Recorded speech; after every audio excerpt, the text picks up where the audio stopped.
What is up, Hallians? This is Rel from Sleepy Katara, and today I am going to talk about the guild stores and what they have to do with some of the best decor items in the game. That includes items like the Furniture Maker's Drawing Board, the Cook's Market Stand, the Bugcatcher's Insectarium, the Gardener's Grow House, the Miner's Curio Case, the Fisher's Aquarium, and one of my personal favorites, the Killua Koi Pond. Look at it! Isn't it beautiful?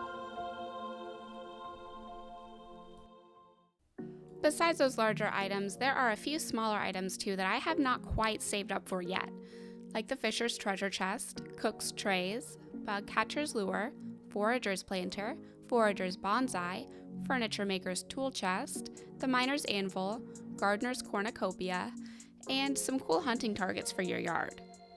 There are also 8 unique wallpapers you can get through skills too.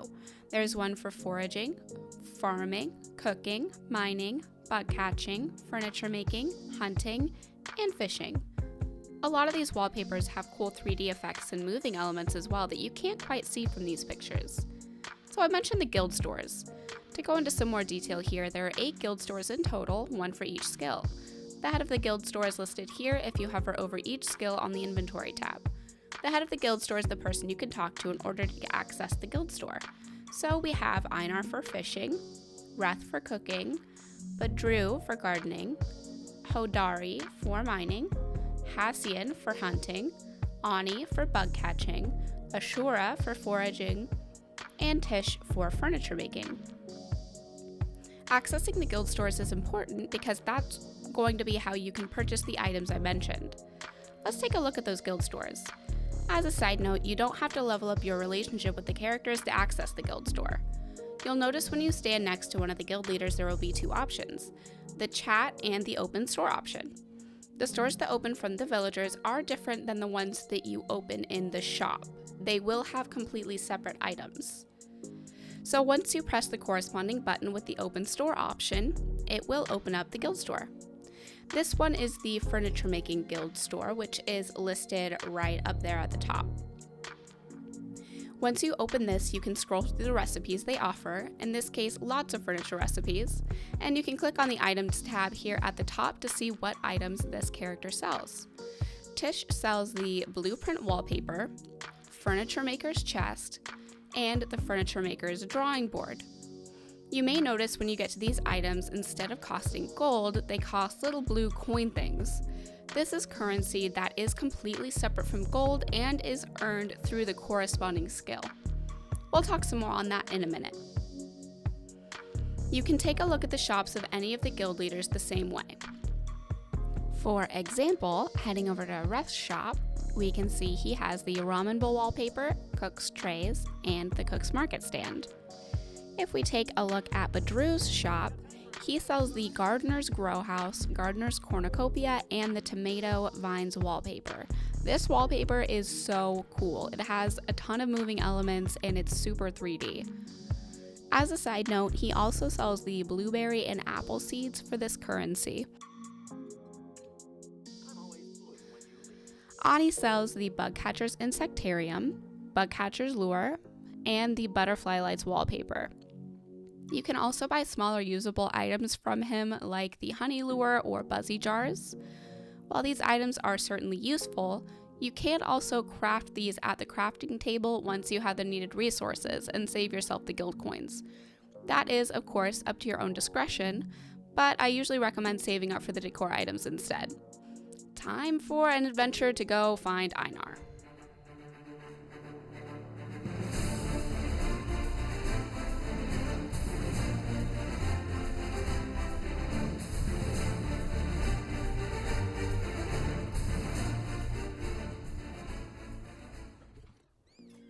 Okay, so Einar sells a variety of different boosters that you can equip to better your fishing experience. Depending on what you're trying to fish for, these can be super useful, but I won't go into too much depth on that right now. He also has some cool looking bobbers for your pole, which are purely aesthetic. He also has the Fisher's Aquarium, the Fisher's Treasure Chest, and the Under the Sea wallpaper. Next, we need to go find Hodari in Bahari. Hodari sells the Miner's Curio Case, Miner's Anvil, and the Furnace Parts wallpaper. He also sells some of the rare metal bars here if you ever need them in a pinch, but I still highly recommend saving up for the decor. Last but not least, we have Hazian's, which is the hunting guild shop. There are some additional items here like the targets and fireworks. I should also mention that in each guild store you will also see the plaques for sale. These are nice little wall decor items that represent the guild it was purchased from. These are just 4 of the 8 as an example of what they look like in game. You can open up the guild shops any time of day as well, even if the villager is technically sleeping. You'll just need to go to their door and open up the guild store the same way you would if they were awake. Okay, so we've talked about the awesome rewards, but you may be asking, how do I get them? That has everything to do with those coin things I talked about back in Tish's shop. Each guild has their own version of those coins, which look like this. They're technically called skill medals. Step 1 to getting these is to get level 10 in the skills. Until you reach level 10 in a skill, you will not be able to get coins for that skill. After level 10, you will get coins with each level, and you unlock special challenges that give you those coins as well. And I'll go over briefly how to level up those skills. For mining, you'll want to run around and crush rocks, ores, and clay. Each time you pick up the loot of a rock you've crushed, you'll see your experience in the mining skill go up on the upper left corner.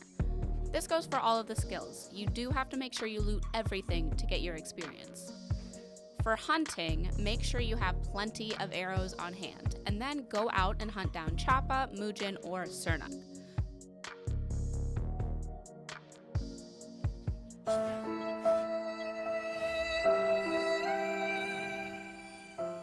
Rest in peace, Chappa. There are 2 ways to level up foraging, one being just picking up all the forageables around like sundrop lilies, briar daisies, mushrooms, things like that. However, the most efficient way to level up your foraging is to chop down trees. You can find really dense areas to chop down trees in Bahari.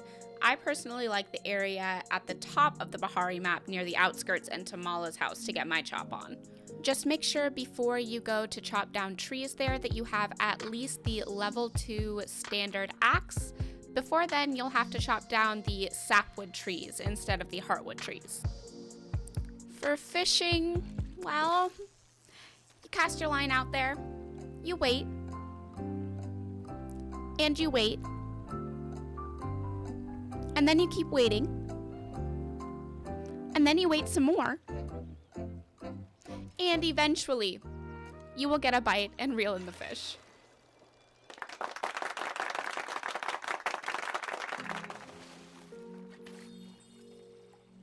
Furniture making is leveled by making furniture, but will not level up for building tools or ammunition or anything besides the decor furniture.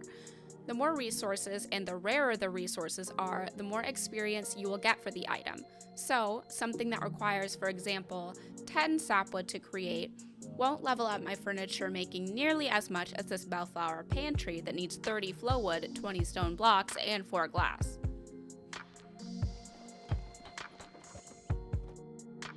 Cooking levels up through cooking dishes at a stove, oven, mixing station, or prep station. Similarly to the furniture making skill, the more complex the recipe and the harder to get the ingredients, the more the dish will level up your cooking skill. A great way to be the most efficient with leveling up this skill is to cook with friends because they can also contribute their ingredients so you don't have to spend as many resources. Make sure to complete the recipe all the way through because if you don't complete the recipe, you won't get any cooking experience. The farming skill confused me a bit at first because you do not get farming experience for tilling the soil, planting seeds, placing fertilizer, watering the plants, or even pulling weeds. You only get experience when you harvest the crop. Again, the rarer and longer to grow crops will give you the most experience. Make sure before you go and grind out these skills, you eat some food and get your focus bar full. This will increase the amount of experience you receive from the actions for all of the skills. And if you want some more information on focus, the other half of the channel, Randy, goes over it in more detail in another video called The Top Tips for New Palia Players. To level up the bug catching skill, you can use any type of bug bomb and go out in either Bahari or Kilima to catch some bugs. If you're like me, make sure you bring plenty of bombs. Like a ton.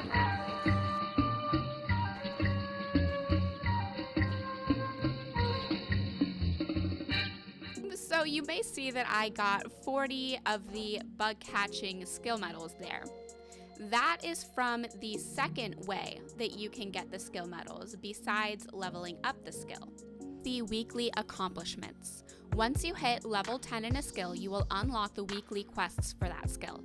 You can see what those are on this last tab called accomplishments. All of these with the hourglass next to them are quests you can do every week to get those skill medals flowing.